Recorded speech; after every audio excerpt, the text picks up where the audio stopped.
Hello दोस्तों, good morning. कैसे हैं आप सब?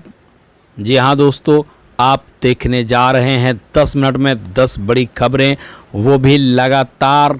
जी हाँ दोस्तों, चलिए शुरू करते हैं आज की सबसे पहली बड़ी खबर से।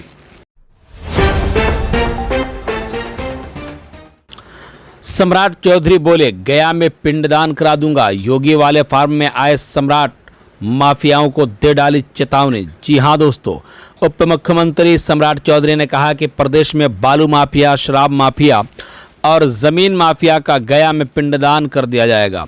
भ्रष्टाचार करने वालों की जगह जेल में है। सम्राट चौधरी ने कहा कि राजद के लोग बोल रहे हैं कि हम रोजगार देंगे, रेलवे में नौकरी के बदले जमीन ले लिए, उसी प्रकार 1 करोड़ रोजगार देने के बदले जमीन ले लेंगे। वे शनिवार को गांधी उच्च विद्यालय के स्टेडियम में भाजपा प्रत्याशी सुशील के पक्ष में जनसभा को संबोधित कर रहे थे। उप मुख्यमंत्री ने कहा कि जिस प्रकार प्रधानमंत्री मोदी ने गरीबों को मकान देने का काम किया, उसी प्रकार 500 साल से टेंट में रह रहे राम को भव्य मंदिर में बैठाने का काम किया है।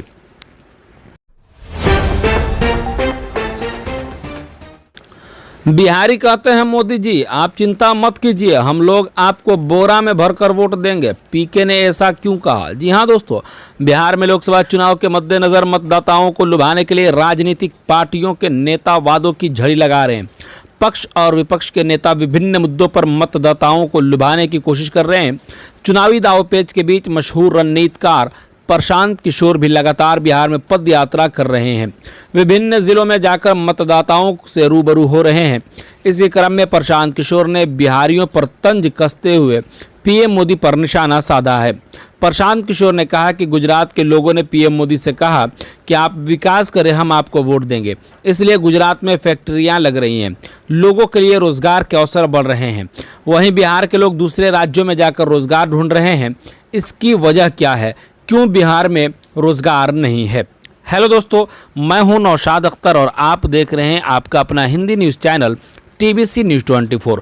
दोस्तों, देश दुनिया से जुड़ी खबर हो या जॉब से रिलेटेड न्यूज़, सरकारी योजनाओं से जुड़ा समाचार हो या शिक्षा विभाग से आई कोई जानकारी, हर तरह के खबरों से अपडेट रहने के लिए हमारे चैनल को सब्सक्राइब करके बेल आइकन को ज़रूर दबा दें, ताकि हमारा आने वाला हर वीडियो का नोटिफिकेशन आप तक आसानी से पहुंच सके। आइए दोस्तों, अब चलते हैं आज के कुछ खास खबरों की तरफ। मगर उससे पहले अगर अभी तक आपने इस वीडियो को लाइक नहीं किया है तो जल्दी से लाइक का बटन दबा दीजिए, क्योंकि लाइक करने में खौनो पैसा नहीं लगता है। अब बात करते हैं खबरों की विस्तार से। सबसे पहले आज की तारीख है 14 अप्रैल 2024, दिन रविवार। उर्दू तारीख 3 शव्वाल मुकर्रम 1445 हिजरी, दिन इतवार। अब वक्त है ब्रेकिंग न्यूज़ का।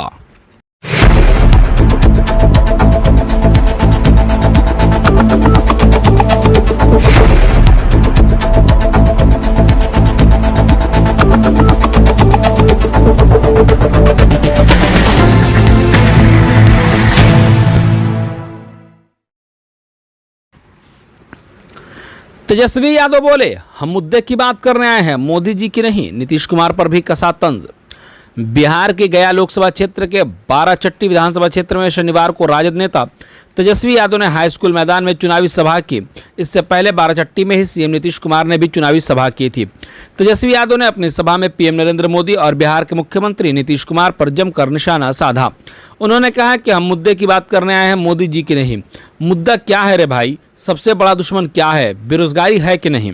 राजद नेता ने सभा में बेरोजगारी का जिक्र करते हुए पूछा कि कितना नौजवान बेरोजगार है, कितने लोगों का ब्याह नहीं हो पाया है, ये बताओ कितने लोगों के पास डिग्री होते हुए भी नौकरी नहीं है, ये बताओ। बेरोजगारी हमारा सबसे बड़ा दुश्मन है। उन्होंने कहा कि माता पिता पेट काट करके मजदूरी करके दिन रात खेत में कड़ी धूप में काम करते हैं ताकि बाल बच्चा पढ़ ले, डिग्री ले ले और नौकरी मिल जाए, बुढ़ापे में बच्चा जो है सहारा बने। लेकिन इस पर कोई ध्यान नहीं दे रहा है। इस पर बीजेपी के लोग, मोदी जी के लोग बात नहीं करते हैं।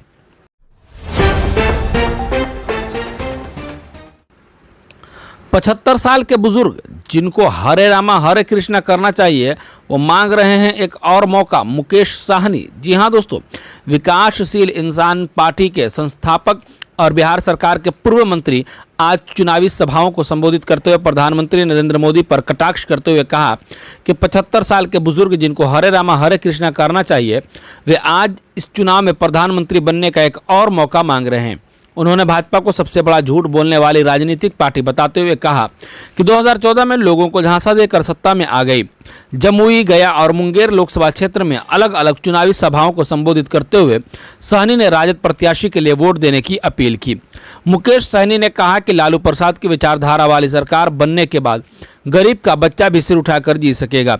उन्होंने इस चुनाव की लड़ाई को आज़ादी की लड़ाई के समान बताते हुए कहा कि हमारे पूर्वजों ने अंग्रेजों को भगाया, हमें तानाशाहों को सत्ता से हटाना है।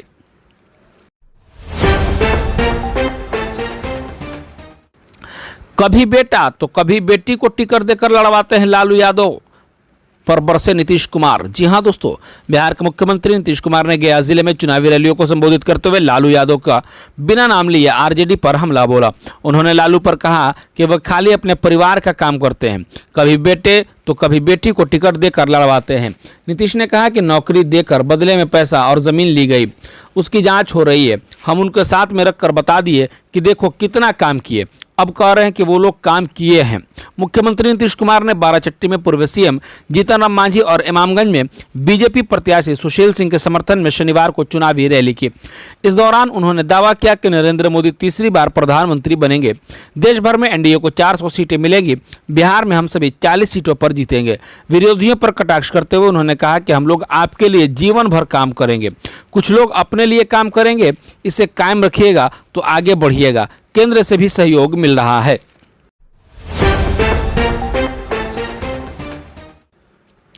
असदुद्दीन अवैसी पर भाजपा नेता शहनवाज हुसैन का पलटवार, कहा उनके बयान का कोई महत्व नहीं, वो बयान पुरुष के नाम से जाने जाते हैं। असदुद्दीन अवैसी ने सीएए पर टिप्पणी की थी, जब इस पर बीजेपी नेता शहनवाज हुसैन ने उन पर पलटवार करते हुए कहा कि उनके बयान का कोई महत्व नहीं, वे बयान पुरुष के नाम से जाने जाते हैं। इस बार उनको अपनी सीट निकालना भी मुश्किल है, अगर वे अपनी सीट निकाल ले वही बड़ी बात है। उनके लिए पिछले कई दिनों से अवैसी सीएए को लेकर बीजेपी पर निशाना साध रहे हैं।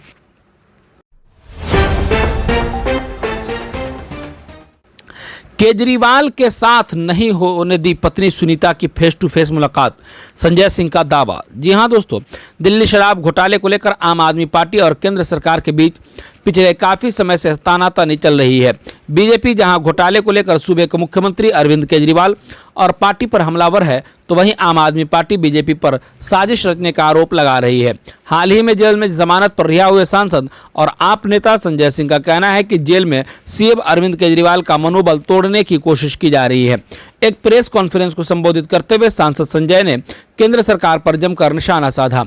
उन्होंने कहा कि कानूनों को तोड़ मरोड़ कर पेश किया जा रहा है, जिससे जेल में बंद अरविंद केजरीवाल की हिम्मत को तोड़ा जा सके। सांसद ने कहा कि केजरीवाल के अधिकारों को छीनकर उन्हें प्रताड़ित किया जा रहा है। इसके साथ ही संजय ने आरोप लगाया कि जेल में केजरीवाल को केंद्र सरकार के इशारों पर प्रताड़ित किया जा रहा है। सीएम ने उनके अधिकार छीनने की कोशिश की जा रही है।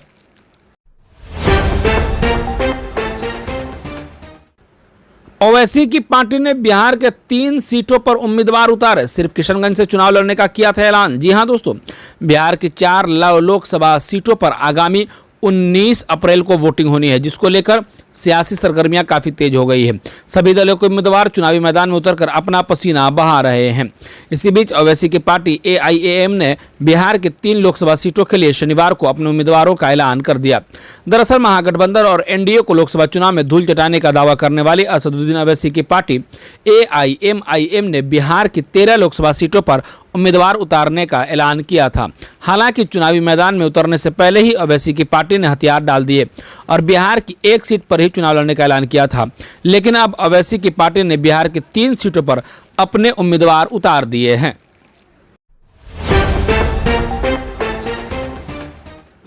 मल्लाह को गाली देती है भाजपा, मछुआरा जातियां नहीं करेंगी बर्दाश्त, लोकसभा चुनाव में मिलेगा जवाब, मुकेश सहनी का बीजेपी पर प्रहार। भाजपा नेता मल्लाहों को गाली देते हैं, मछुआरा जातियां इस बार लोकसभा चुनाव में इसका जवाब देंगे, यह कहना है मुकेश सहनी का, जिन्होंने शनिवार को भाजपा को आड़े हाथों लिया। मुकेश सहनी ने पूछा कि गया के भाजपा के लोग उन्हें ठग ऑफ मल्लाह कहते हैं। मुकेश सहनी ने इसे मछुआरा जातियों का अपमान बताते हुए कहा, भाजपा ऐसे ही मल्लाह के बेटों को गालियां देती है, लेकिन चुनाव में मछुआरा समुदाय इसका जवाब देगा। उन्होंने कहा कि हमने देश हमेशा निषाद आरक्षण की मांग की है। निषादों के आरक्षण की लड़ाई वे लड़ते रहेंगे, उनके हक अधिकार की ही बातें करते रहेंगे। गया रवाना होने से पहले उन्होंने राजद के घोषणा पत्र के विजन से भरा हुआ बताया। मुकेश सहनी ने कहा कि निश्चित तौर पर 1 करोड़ नौकरी देने का वादा पूरा किया जाएगा। तेजस्वी यादव ने बिहार में 10 लाख नौकरी देने का वादा किया था। जब नीतीश कुमार की सरकार में वो उप मुख्यमंत्री बने तो 5 लाख से ज़्यादा को नौकरी दी गई। मोदी सरकार के 10 साल के कार्यकाल में 35 लाख से ज़्यादा कर्मी रिटायर हुए, लेकिन 9 लाख से कम लोगों को नौकरी दी गई। ऐसे में तेजस्वी यादव ने राजद के घोषणा पत्र में जो 1 करोड़ नौकरी देने की बात कही है वो सबके सहयोग से पूरा होगा।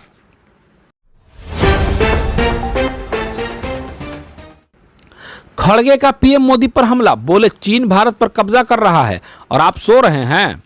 कांग्रेस अध्यक्ष मल्लिकार्जुन खड़गे ने शनिवार को प्रधानमंत्री नरेंद्र मोदी पर हमला बोला और देश की जमीन पर कब्जा करने वाले चीन को डबल क्लीन चिट देकर राष्ट्रीय सुरक्षा और भारत की क्षेत्रीय अखंडता को खतरे में डालने का आरोप लगाया। खड़गे ने कहा कि चीन के प्रति श्री मोदी की नीति एम फॉर मीक है।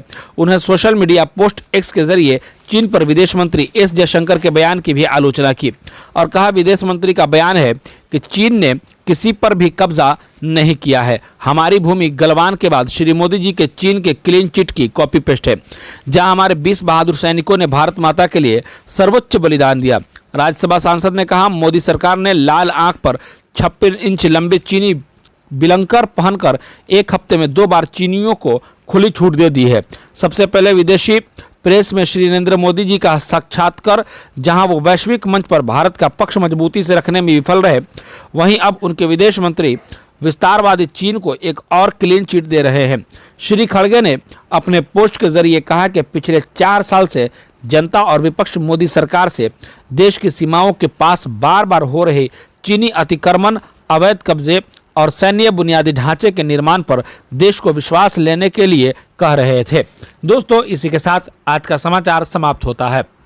अब हमारी मुलाकात होगी अगले वीडियो में, तब तक के लिए आप हमें इजाज़त दीजिए और देखते रहिए आपका अपना Hindi news channel TBC News 24। हर खबर सबसे पहले आप तक।